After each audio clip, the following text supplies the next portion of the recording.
All that glitters is not gold. People who seem to be very sweet, in reality they are not your well-wishers.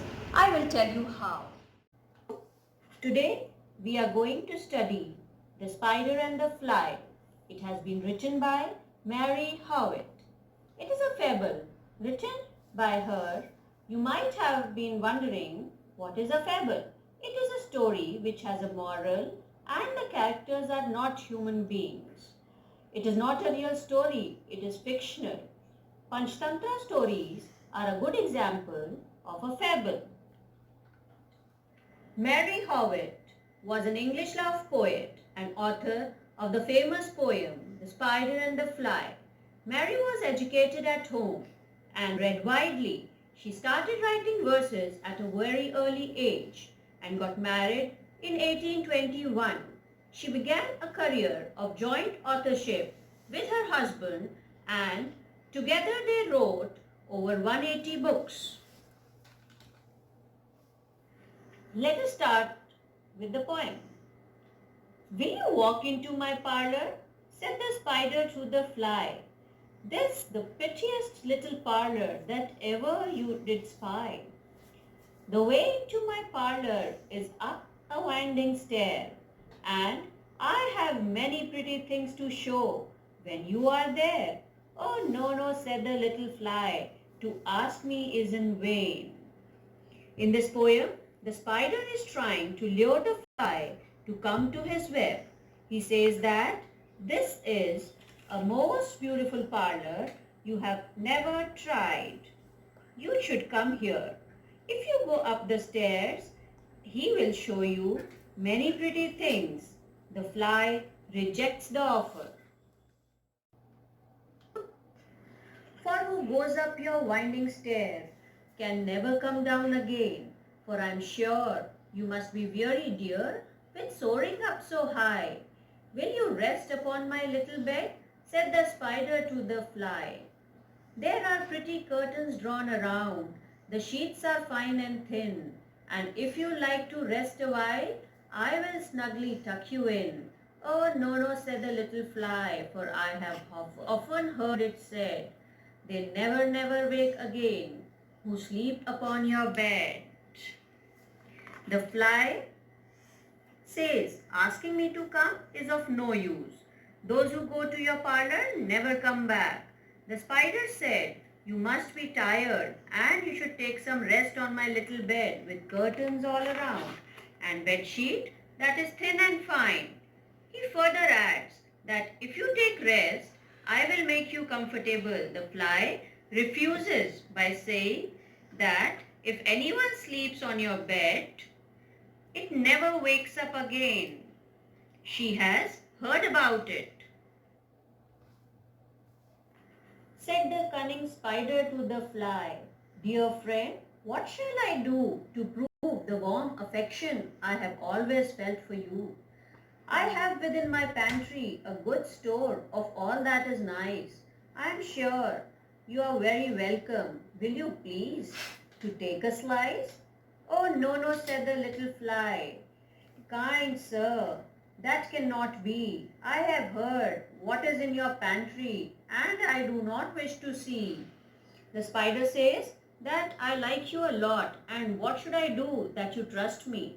He says in his small kitchen he has kept tasty things for her and requests her to come and taste, but the fly refuses it. Sweet creature, said the spider, you are witty and you are wise. How handsome are your gauzy wings, how brilliant are your eyes. I have a little looking glass upon my parlour shelf.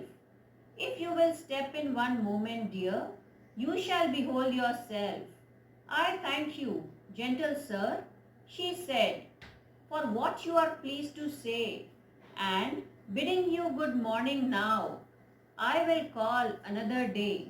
The spider again lures her by calling her intelligent, and he appreciates her netted wings and shining eyes. He said that in his parlour he has a looking mirror. If she comes there, she can see her beauty. The fly became slightly gentle and says that today she is going, she'll come some other day. The spider turned him round about and went into his den, for well he knew the silly fly would soon be back again.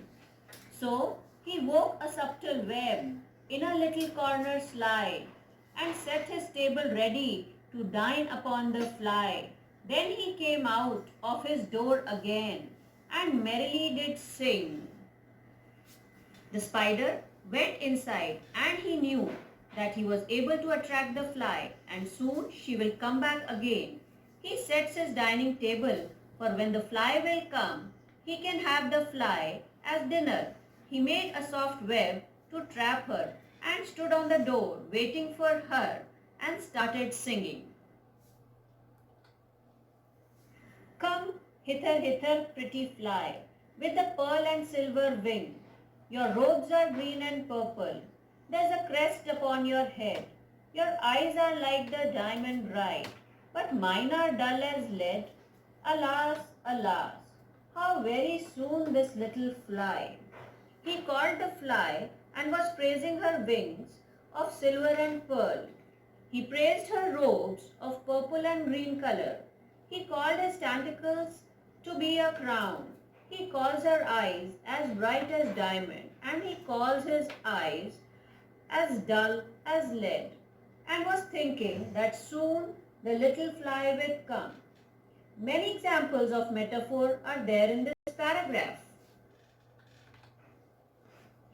Hearing his willy flattering words, came slowly flitting by.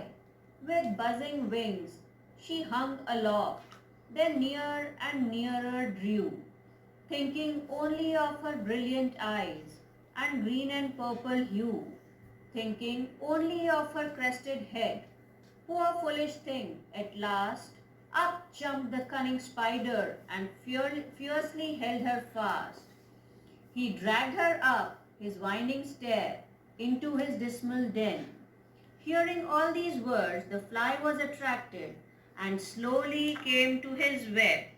She thought herself to be very beautiful, as the spider was describing her, and as she was very foolish, because as she entered the web, the cunning spider jumped and dragged her into his miserable-looking web within his little parlor, but she never came out again. And now, dear little children, who may this story read, to idle, silly, flattering words, I pray you never give heed unto an evil counselor, close heart and ear and eye, and take a lesson from this tale of spider and the fly. After going inside the parlor, she never came out again. Now children, whenever you read this, you will realize that we should believe on those who are true to us and don't speak flattery words. If somebody speaks flattery words, you should close your eyes, ears and heart.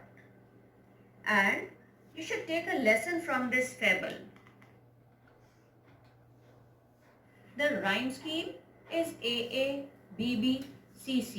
as the fable is written in the pair of two lines. Last words of each pair of lines is rhyming.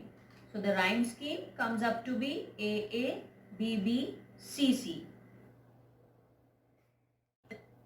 Poetic devices used in the fable are simile and metaphor. Simile states that one thing is like the other thing. Eyes are like diamond bright. The second example, mine are as dull as lead. Mostly the word like and as is used in simile. The another one is metaphor. It makes the comparison by stating that one thing is something else. Examples of the poem are pearl and silver wing. The another one, crest upon your head. I hope you have understood the fable, and the moral of the fable is that You should not believe the flattery words of others. Don't forget to like, share and subscribe. Thank you.